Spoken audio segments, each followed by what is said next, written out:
Hi, everybody. Welcome once again to Mike Burstyn and Friends. If you Google the name of my friend who is joining me this time, you would get a Wikipedia description which says Abraham Foxman is a lawyer, an activist. He was the national director of the Anti-Defamation League from 1987 to 2015, and he is now the director emeritus of the ADL. But for anyone else who has been asleep for the last 50 years, that description is just the tip of the iceberg. Because my dear friend Abe Foxman has achieved so much in his life and his career that words defy description. And so I am so pleased and so grateful that he joins me now here on Mike Burstyn and Friends to have a schmoose about everything. Okay, we're recording, and I'm here with my dear friend Abe Foxman, who we usually speak in Yiddish. So, was machst du? Gott sei Dank. Und Gott du? sei Dank, wir lebten mit sich. Oh, wie euch. Schwer zu sein. Abel, it's so good to see you. We are talking now towards the end of this year that Queen Elizabeth, I think she once called a year Annus Horribilis, a terrible year that she had. I guess we can compare 2020. It's been unbelievable. Have you ever experienced in the last these last generations anything like this? I don't think I have. Well, look, I survived the Shoah. Yeah, I survived it's all all of it. relative. That's true. So put that aside. Yeah, You yeah, know, yeah. that's unique period. But except for that, no, no. Because there was nothing, we didn't know what to expect. We didn't know what to expect. And so at the end, we're reaching, the tunnel. It's a long tunnel, but there is a little bit of light starting to shine. Um, a lot of things. If we would have said to each other a year ago, the airlines will stop, the streets of New York, Paris, London will be empty, we would have said to each other, Miss Sugar, not in our lifetime, not in our experience. It's a So there were twilight zone. things, uh, Twilight zone. yeah. So things happened that none of us could have foreseen. We could predict, but as you say, in the twilight zone, not in reality. And then, if you would have asked, we would have asked each other, all right, if everything changes, what are you going to miss most? You know, hugging your children, your Yeah, grandchildren. I'm a hugger, so for me, it's doubly so because I hug strangers. yeah. That's the way I interact.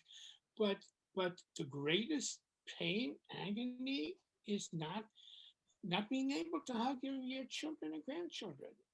That's wow. But on the other hand, if that's the greatest loss, it also says something. What's wonderful about life?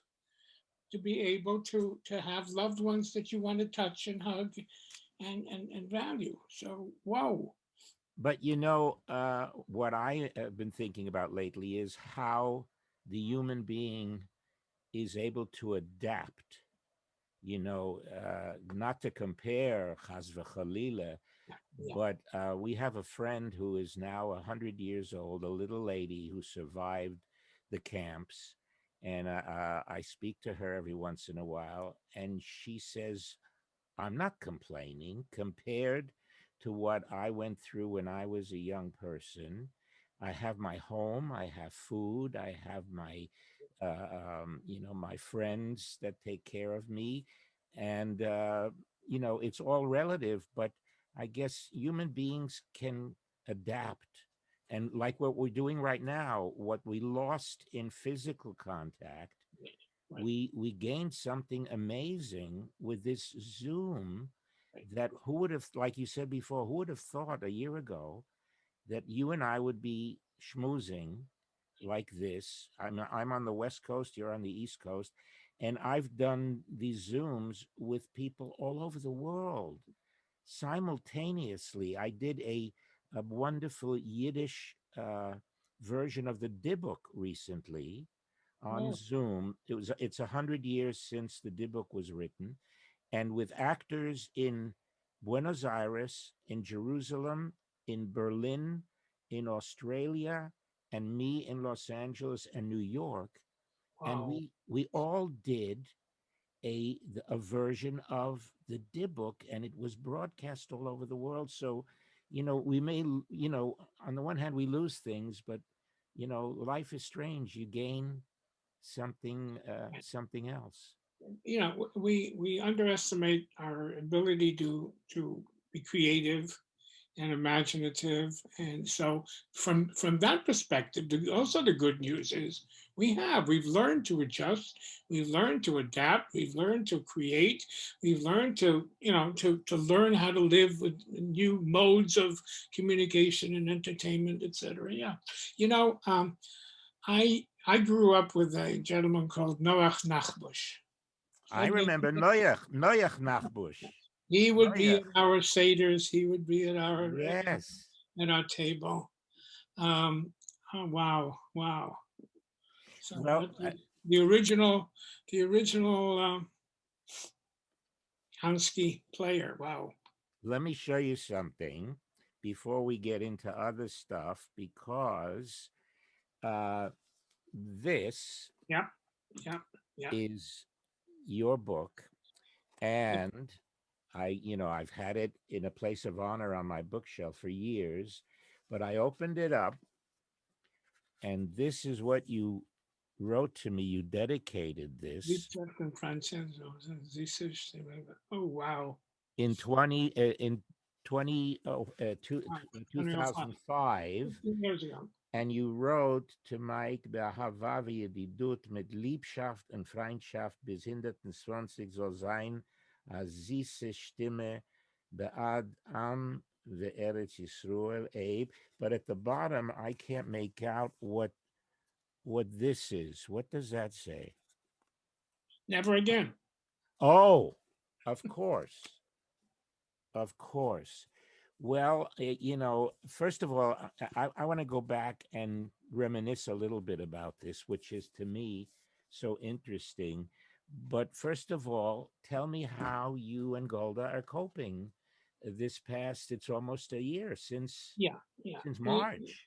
Yeah, we basically everything is relative. So you say Gott sei Dank. You have to say Gott sei Dank, and you take a look, what's around and the tragedy, the deaths, the losses, people without food, without shelter. So how can you not say Baruch Hashem Yom Yom? Thank God, thank God.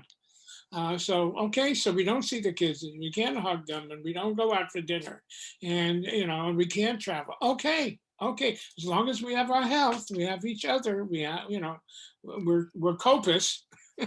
And You think and that's this enough, too, and as and therefore you somebody once begin said, to appreciate things more. yeah, You know, you took for granted. All these things we took for granted today. Today, you really, really appreciate the basics, and you say, thank God, I have food. Thank God, I can walk. Thank God, I can communicate. and And we hope survive, it will get better. and Yeah, we survive, you yeah. know. Um, I just when I talked to you a little while ago, I had just finished reading a wonderful book by a dear friend of mine, Daniel Silva, The Order, and it was a subject that I thought might interest you, and I think you read it.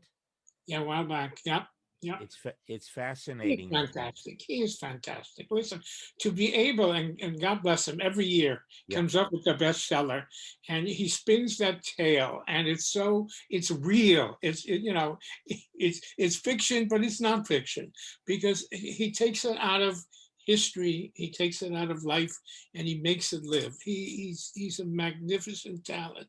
Well, what I want to do, we befriended each other many years ago, but one of these days I'm going to do a Zoom if you would be willing to join me and Oh, I'd love Daniel to. to discuss this. Love to. because for those of you who have not read it, it's a fascinating idea that Daniel came up with, which basically says that there was discovered another gospel that was heretofore not known, and it's the gospel of Pontius Pilate.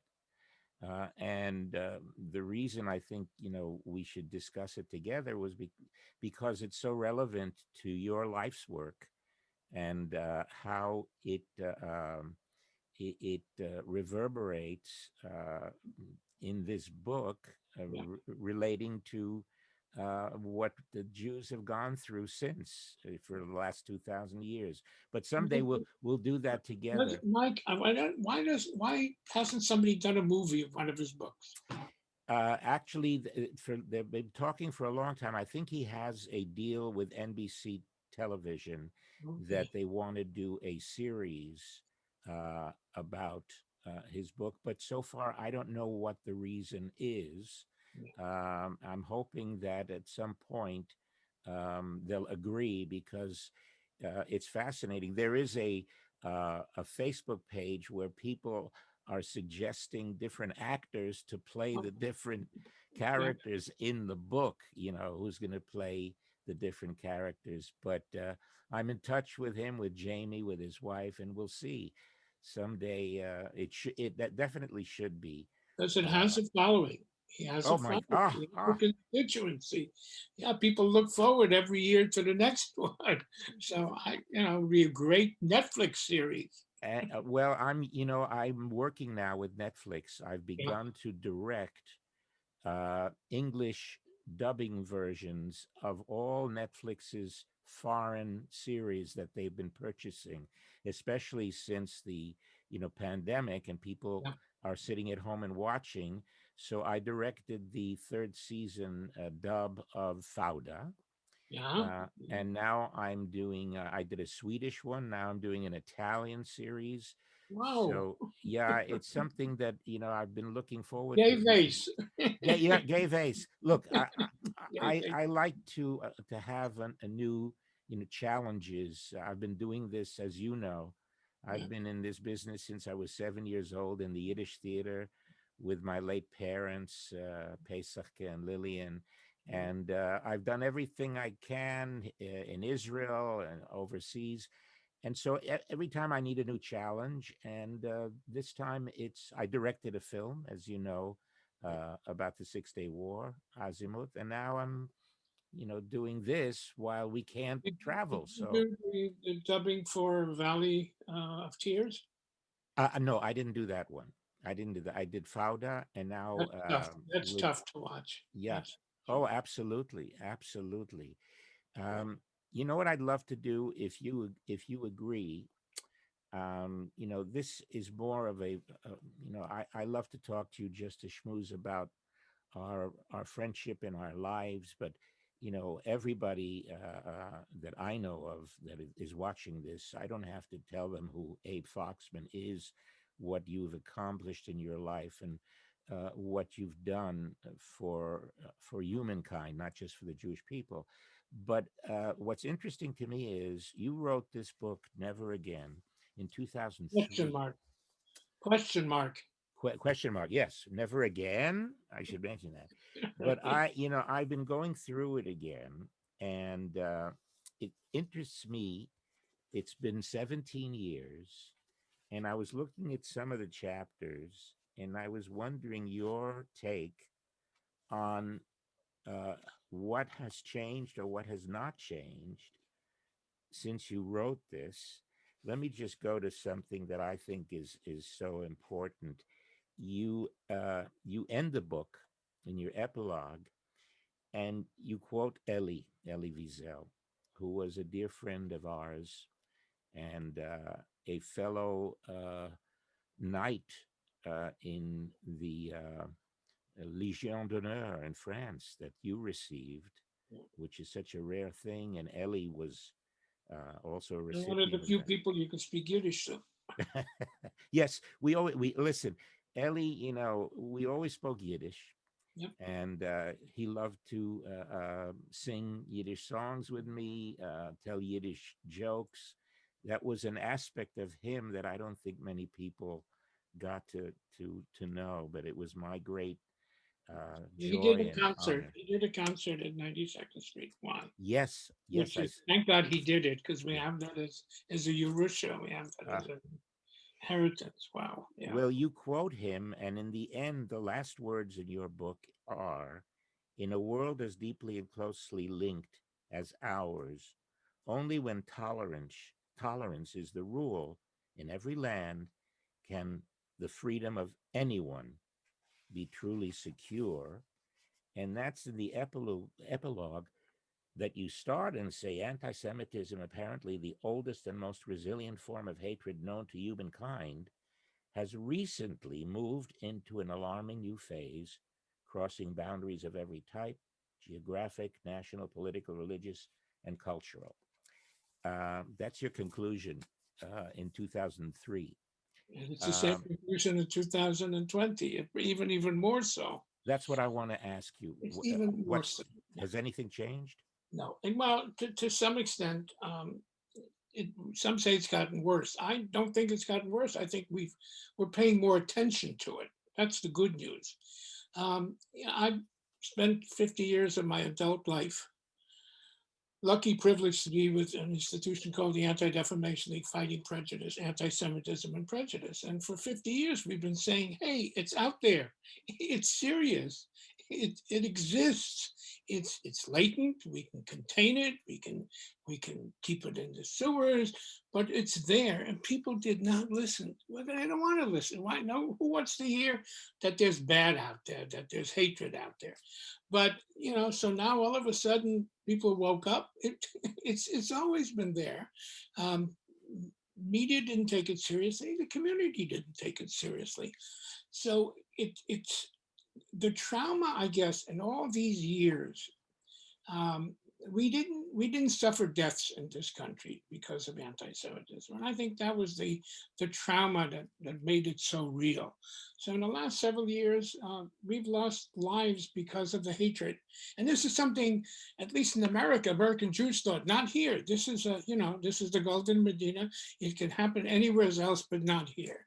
And then we had Pittsburgh, and then we had Poway, and then we had Jersey City, and all of a sudden, in this wonderful country and it is the best and wonderful and all that, but it still harbors the same disease, the same illness, for which we have never been able to develop an antidote or a vaccine. So until we do, it's going to be there, And and it's going to and it explodes from time to time, and the cost, the loss of life, I think, traumatized the American Jewish community, hopefully a little bit beyond, to realize that this continues to be, hate is a serious problem, to which, again, education is an antidote, but it's a long process.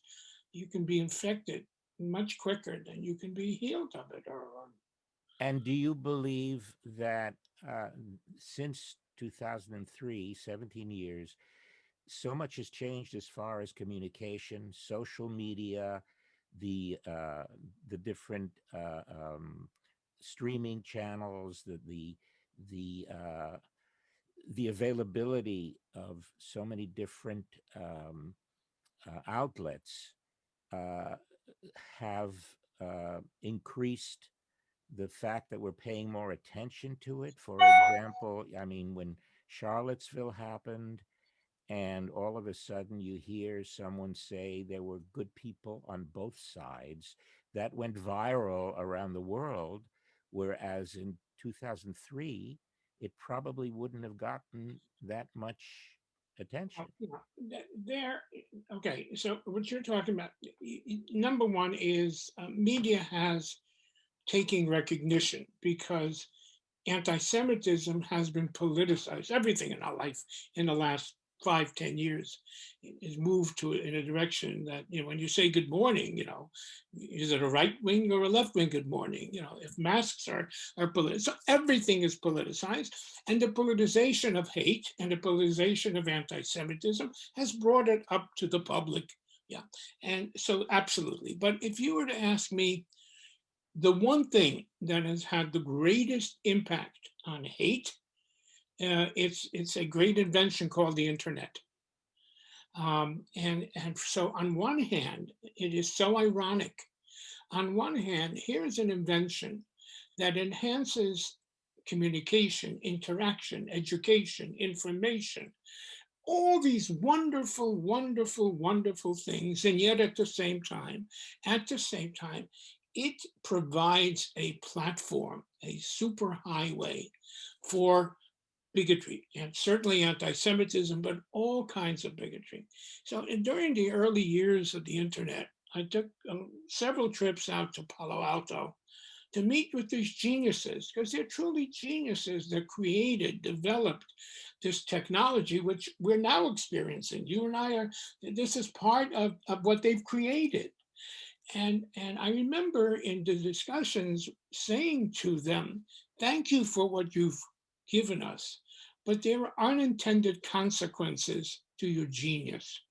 So, and the unintended consequences is that it provides this legitimate highway for hate that never believed that it could be transmitted so quickly in nanoseconds across universe, etc. And in the beginning, their answers were algorithms, algorithms, algorithms. Okay, but we now know, sure, it's algorithms, but you can play with algorithms. And now we're seeing it, that if they want, I remember 15 years ago when I said, why do you permit Holocaust denial? Okay, Holocaust denial. What information is this? All right. 15 years later, they're now starting to say no. It doesn't, shouldn't be, shouldn't have a visibility, etc. But look, in the internet, with all its marvels and great things, is destroying privacy. It's maybe even destroyed privacy. I don't know to what extent there is privacy now. If you could, people can follow you in all kinds of electronic ways, but it's now beginning to destroy civility. And that's the only, if you will, that's the only antidote we have is civility. Now there's another element that we lost: truth. I was Truth. just going to say that. God bless you. I was just going to Truth. say Right. there is truth and there is non-truth. Right. And that's And something one of the that elements to fight anti-Semitism or hate, what is it's a big lie. It's the yes. lie, repeating the lie. What was the way to deal with it? You answer the lie with truth. But there is no truth anymore. By the way, media. I remember we used media to fight the big lie. You expose the anti-Semitism, you explain it, you embarrass, etc. That's gone too, because now it's fake media, it's the enemy of the people. It's so it's some of these standards. Because again, when you talk about, why we were successful in the US fighting anti-Semitism more than anywhere else. And why? Because we developed a containment, a firewall with a whole number of things put together, which worked. We developed a sense of what is civil, what is right, what is wrong, what is true, what is false. These things work for us. It not only for Jews, it worked for to fight all kinds of bigotry. We use the newspapers, we use the legislation, we use we use coalitions. All these things all of a sudden are dissipating. Look, if you break the taboos in this country, when you compare anti-Semitism here and in Europe and other places, Europe has had laws against anti-Semitism and Holocaust denial before we even started debating it, because it challenges our constitutional basic elements. And yet, in this country, there is less. Favos. Why? Because in this country, while the Constitution says you can be a bigot, you can be an anti-Semite, and we'll protect your right to be an anti-Semite, but socially, there was a consensus that you paid a price. You paid a price. And to the best example here in California is Mel Gibson. That's, to me, Mel Gibson was the king of all kings. he was people's choice, the greatest actor, the greatest producer, the greatest director. He was flying high till he exposed himself as a bigot, as an anti Semite. And all of a sudden, this great, great, great star plummeted. Not because anybody forced anybody, but because that's what our country was all about. There are certain standards. Now, what's happened is that when you start, there are no standards. And when the president breaks all taboos on everything, then it begins to impact on everybody. Charlottesville, Mike, and we got to talk about it. The president did not create the bigots in Charlottesville. They were there before him. Those anti-Semites who hated Jews were there before Trump and Trumpism. But what happened during Trumpism is there was a hechsher, a legitimacy, an emboldened. And these characters thought that now is the time that it's okay in this country to do it. And that's part of the problem we have to, that's the genie we have to put back in the bottle. Well, Abe, to me, it all goes back to one word: leadership. I mean, we Yeah. used to have leaders, not just leaders, we had statesmen. When you think back, the difference for me between a leader and a statesman, there are a lot of leaders all over the place, but there are no Churchills, there are no statesmen anymore. And when there's no leadership from the top, and there's the cynicism, you know, which is one more, element. I watched you interview the our ambassador to the United Nations. You did an interview with her at the Holocaust Memorial, and you asked her that question: how do you fight cynicism? What's the answer to that? And she came back with what we're talking about: truth. Give people the truth. But when somebody says there is an alternate truth, and when there's nobody, in Yiddish we say the fish stinks from dem Kopf. The Yeah. fish stinks from his head. When there's a lack of that, then you have the results, as far as I'm concerned, of Charlottesville, because there's nobody to say, hey, wait a minute, this is wrong. There's a right and a wrong. And when there is relative right and wrong, then people have uh, no leaders, no leadership, No standard. nothing, There are no nothing. standard. Somebody, and the president is the biggest bully pulpit in the world, for better and for worse. And unfortunately, it's more frequently for worse than for better. This I always even to the last moment. I guess it's till January 20th. I always had this fantasy that the president is going to have a dream about World War II, and he's going to wake up and he say, "You know what? I dreamt about World War II. There are no good Nazis." you know, simple as all that. It's not there good people. There are no good Nazis. There weren't, and they aren't, and there won't be. Period. We have gone through similar troubles in our history, and this too shall pass, as Abraham Lincoln once said. But it's been a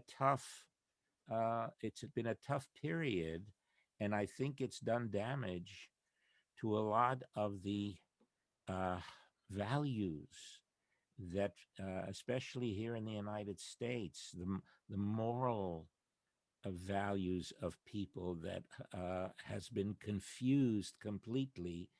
Um, and let's hope that changes uh, in the next It'll take year. time. It will take time. It'll take time, This but country needs to heal. The Jewish community needs to heal. We too are, listen, I've gotten more hate mail in the last couple of years from Jews than I've gotten from true anti-Semites. So yeah, we, but you we have stand, but it. you stand up. People have to stand up, Okay. and not, the old story. It's enough for one person to keep quiet, and that the rest of the world is in danger. I want to ask you about a couple of other chapters. What Yeah. you think? For example, the uh, the chapter about uh, extremism in the heartland. That's chapter 4, which obviously um, we are seeing more and more now. How has that changed since 2003? Um, it's got more legitimacy. That's what's scary about it. How? It's How? always been there. I remember in the ADL we wrote a book, Danger on the Right. We wrote it 30, 40 years ago. We wrote several books, studies. We were concerned on extremism on the left as well.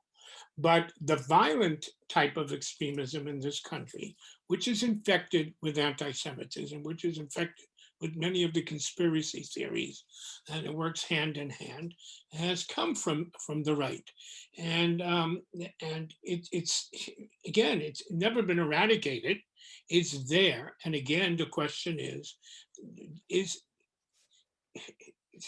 it a does it feel that it has legitimacy? And again, when conspiracy theories abound, when people in positions of influence, of media, etc., engage in those conspiracies, then you fuel and feed them, and they feel that they can come out of the bunker, they can come out of the basement, out of the cellar, and act out. So yeah, we're seeing it public. That's again, Charlottesville is a perfect example of it's always there. The hatred is there. The isms are there. The conspiracy views are there. But as long as they feel they can't get away with it, they don't. Now they feel that there's a different atmosphere. Yeah.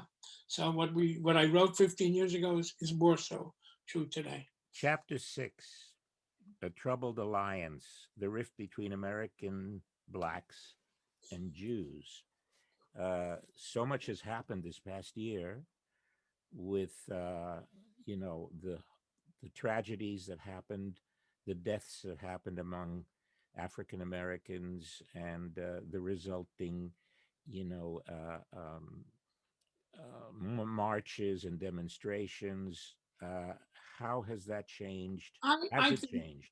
I think that's improved. I think that the tension between our communities, although they pop up once in a while, like they did in Jersey City, like they do in Brooklyn once in a while. But I think all in all, um, there's a greater closeness, and I think it's politically.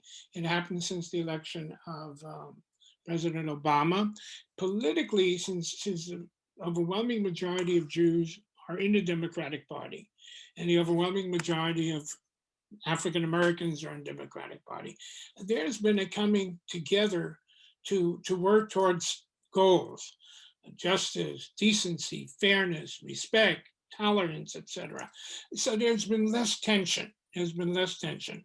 Although there are economic issues. There are economic issues because neighborhoods changing, the Hasidim moving into neighborhoods which were exclusive. We saw it in Crown Heights many years ago. It's still there, but it's not as intense. It's not as ugly. It's not as hateful. So I think that's one of the areas where there's been more progress, or at least less tension. Now, here's something that you didn't write about 17 years ago, and I think in those days this was taken for granted. The relationship between American Jews today and Israel.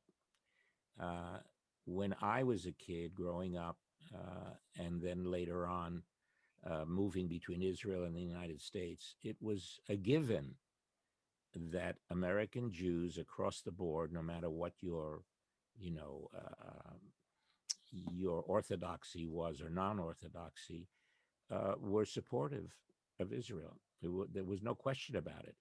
Today, it seems that we're living in a troubled time, as far so people seem to say, uh, as far as some American Jews' attitude and support for Israel. Uh, How do you, what I do you am, think about it? I'm not as concerned because I remember before 67.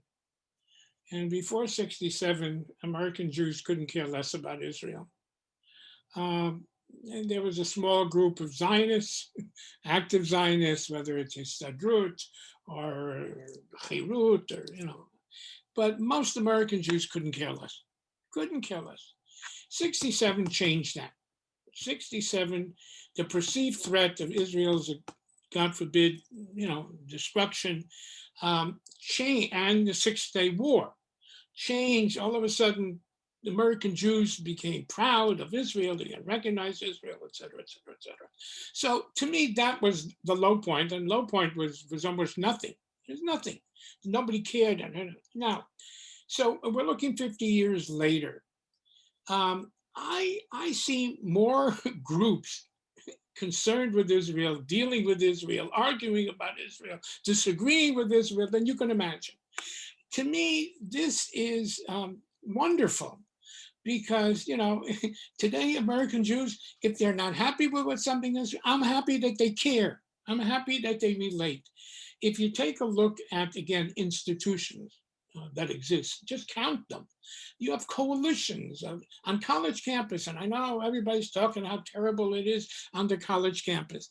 First of all, in my days on the college campus, it was the same 25 colleges who were anti-Israel 50 years ago. It's the same place, the Commonwealth of this and the Commonwealth of Massachusetts. So, okay. But today, you have on a campus tens and hundreds of thousands of kids who visited Israel.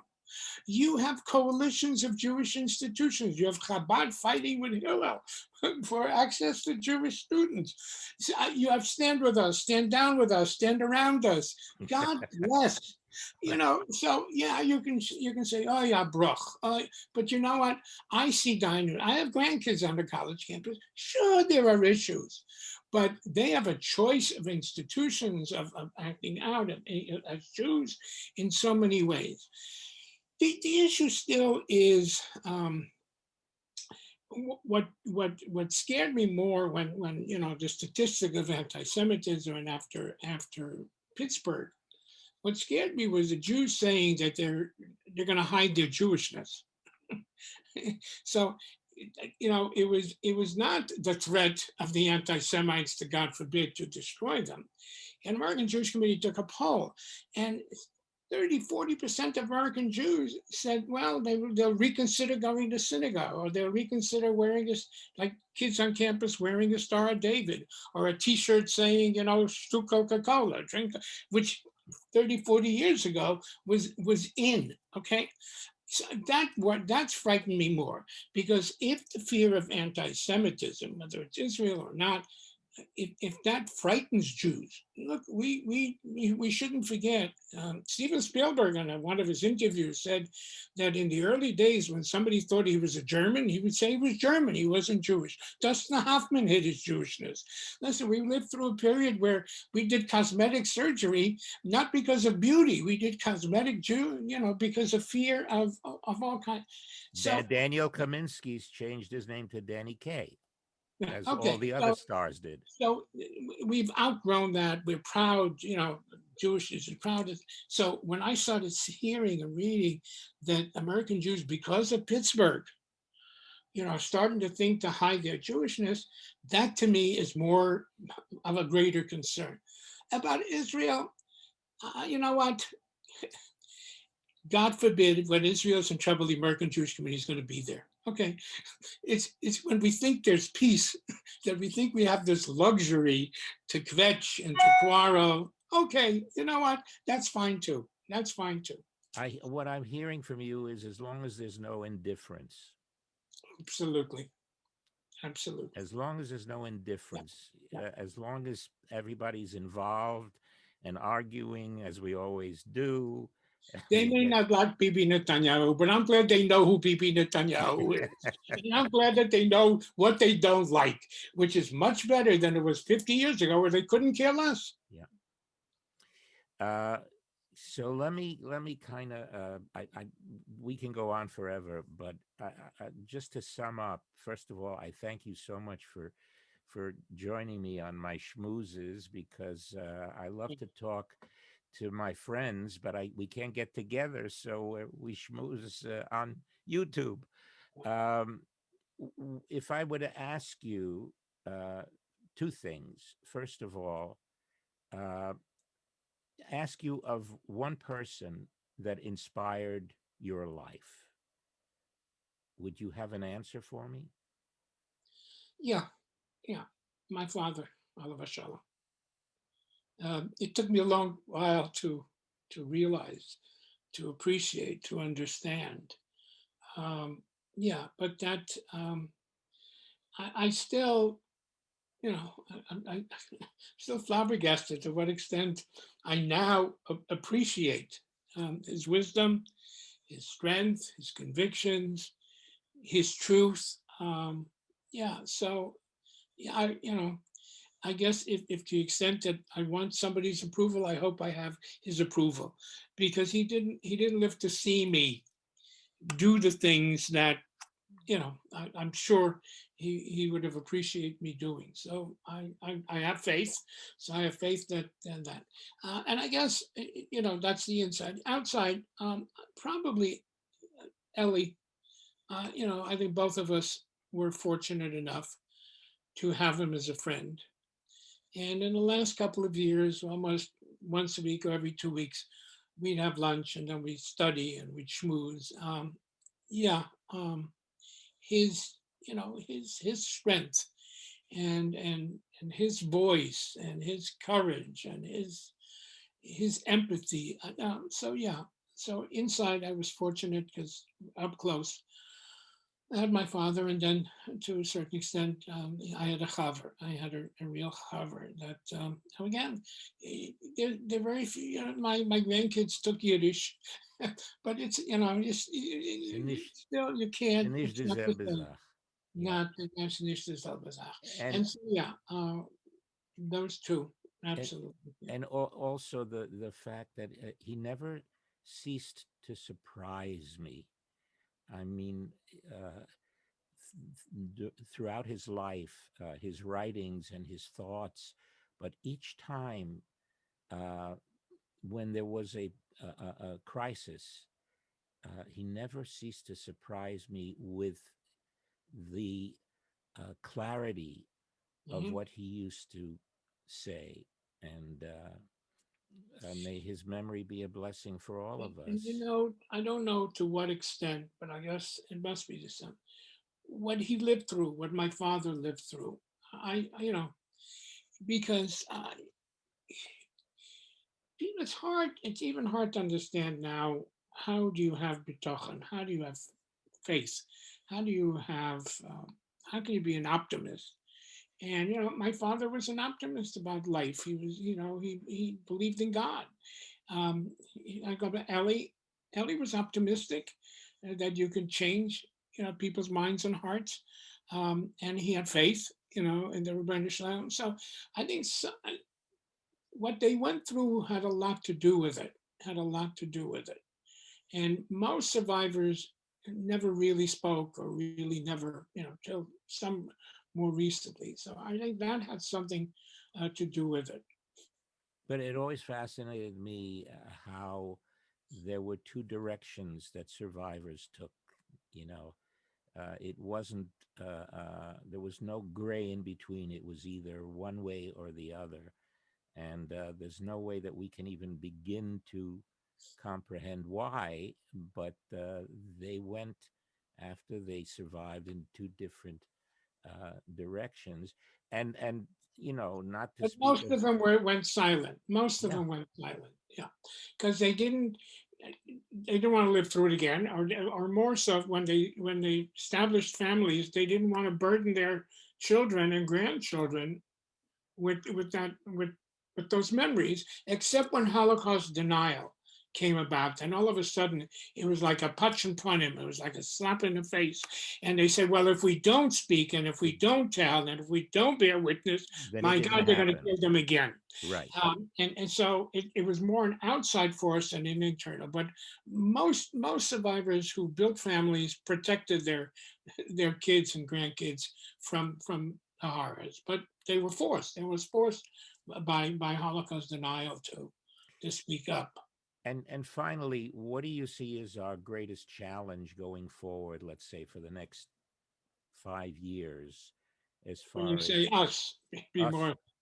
Us, I mean our brethren around the world, because what's happening today in some other countries, like France, for example, I have family there, and they, on the one hand, it's there's a danger there. On the other hand, they say, we're French, we were born here, and we're fine. What challenges are we I think facing I think that we need to deal with? I think we need to deal with realism and and optimism. It's a sense of realism that the, the threats are serious. They are serious. So I think in the next 5 years, for the first time, I think this community needs to take security of its institutions very seriously. Okay? Well, not wait till God forbid the next one to wake up. So I think realistically, we need to understand, and I'm saying here in this country, America is a wonderful country, the best experience in Jewish history that we've had. But realistically, there are enemies, and we need to be aware. We need to take care of it and protect ourselves. And second is to be optimistic. And have hope that things will get better. That we know what people are capable of. But listen, I was fortunate to spend 50 years of my adult life trying to make a difference, but believing that you could change people's minds and hearts. You know, I've always believed, the worst bigot, I didn't succeed all the time, but most of them, you can change your minds and hearts. And therefore you can make a difference. And so if everybody believes they can make a difference, they can stop hate, they can stop prejudice, they can stop hate, they can stop bullying. And you know what? And they also can get up in the morning and smile. You know what? If nobody wants a sour face, nobody wants somebody with doom and gloom. I had a mother-in-law, blessed memory, who died Ashviga. at the age of 92 and a half. And I said, and she would always, everything is wonderful, always with a smile. She was a kindergarten teacher for 50 years, and she taught her kids to smile. And one day we had this philosophical conversation, and she says to me, when somebody says to you, how you feeling? And you say, you start kvetching. How long is that conversation going to last?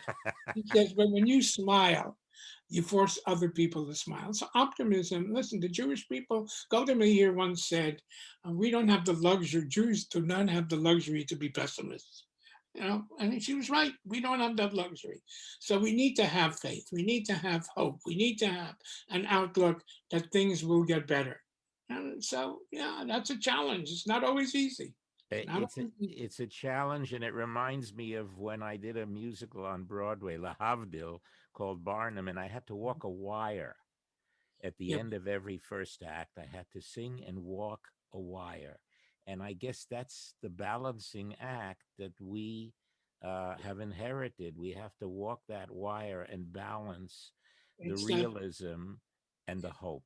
The Kol tikva. ha'olam kulo gesher tzar Gesher me'od. tsar me'od. Ve'ha'ikar lo Lo lefached klal. You know what? It's in that. It's all in that. That's the future. Lo lefached klal. Well, Abele, Ashenim Dank.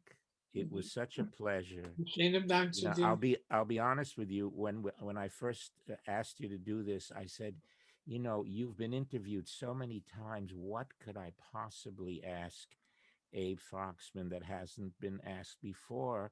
It's who And am. It's correct. And it It's just been goes. effect.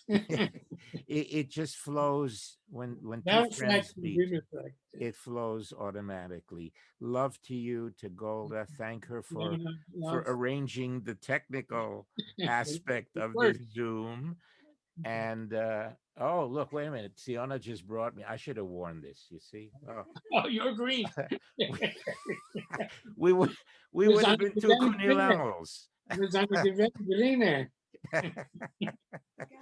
Yeah. Well, let's hope that we should meet like this for many Amen. many years. Amen. Gesund is the most important thing.